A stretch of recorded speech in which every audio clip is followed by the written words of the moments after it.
Video end వరకు చూడండి. స్వామివారి నిజరూప దర్శనాన్ని కూడా చూపించాను ఈ వీడియోలో. మేము హేమాచల లక్ష్మీ నరసింహస్వామిని దర్శించుకోవడానికి వెళ్ళాము. ఇది మా అత్తయ్య వాళ్ళ ఊరికి చాలా దగ్గరలో ఉంది. సో లాస్ట్ టైము మా పెళ్ళైన కొత్తలో వెళ్ళాము. అండ్ నెక్స్ట్ బబ్లుగాడి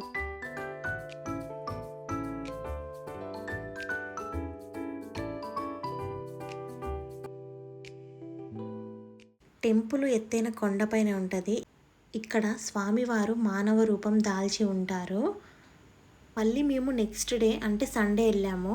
సో స్వామివారి నిజరూప దర్శనం చూడాలని అభిషేకం కూడా చేయించాము స్వామివారికి టికెట్ తీసుకొని. టికెట్ కాస్ట్ వచ్చి 516.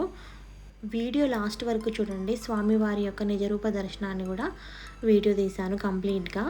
సో మీరు కనుక నా ఛానల్ని ఫస్ట్ టైం చూసినట్లయితే please like and subscribe to my channel.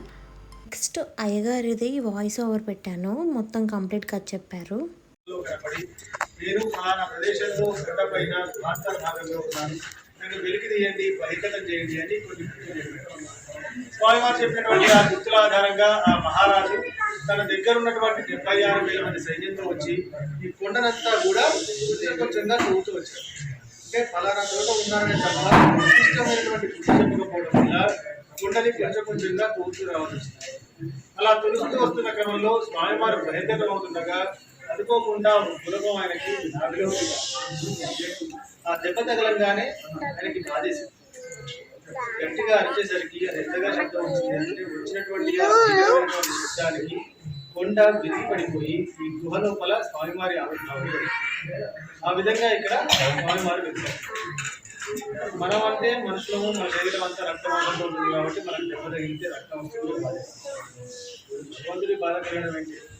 అసలు భగవంతుడికి బాధ, ఎందుకంటే మనం ఎక్కడ చూసినా కానీ ఎక్కువగా శిలారూపంలోనే కనపడతాం. వాళ్ళైనా ఎక్కడైనా శిలారూపంలో మనం దర్శిస్తాం. ఇలాంటిది మరి భగవంతుడికి బాధ కలగడం ఏంటి అని వచ్చారు.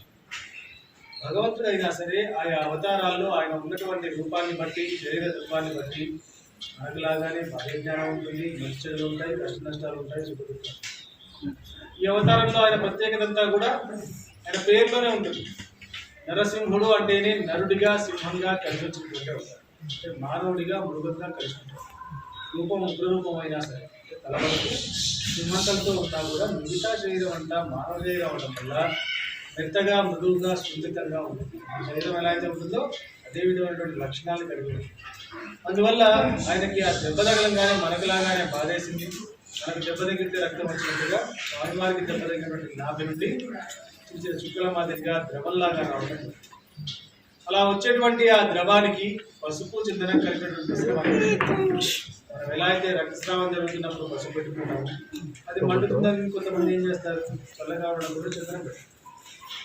అలా భగవంతుడైనా సరే బాధ తగ్గించాలనే ఉద్దేశంతో పసుపు చింతనం ఆయనకి నాభిలో పెట్టి ఆ ద్రవంతో కలిసినటువంటి ఆ ప్రసాదాన్ని నాభిచందన ప్రసాదంగా సంతానానికి అభిషేకం అయిపోయిన తర్వాత భోజనంకి వెళ్ళాము. అక్కడ ఫ్రీ భోజనం పెడతారు అందరికీ. ఇక్కడ భోజనం చాలా బాగుంది. అండ్ భోజనం చేసిన తర్వాత మేము చింతామణి జలపాతంకి వెళ్ళాము. అక్కడ 2 జలపాతాలు ఉంటాయి. సో ఆ వాటర్ మనకి 365 days కంటిన్యూస్గా వస్తూనే ఉంటాయి. మరి ఎక్కడి నుంచి వస్తున్నాయో అని అసలు ఇంతవరకు ఎవరు కనిపెట్టలేదు. ఇక్కడ ప్రతి చెట్టు ఒక ఔషధం అన్నమాట.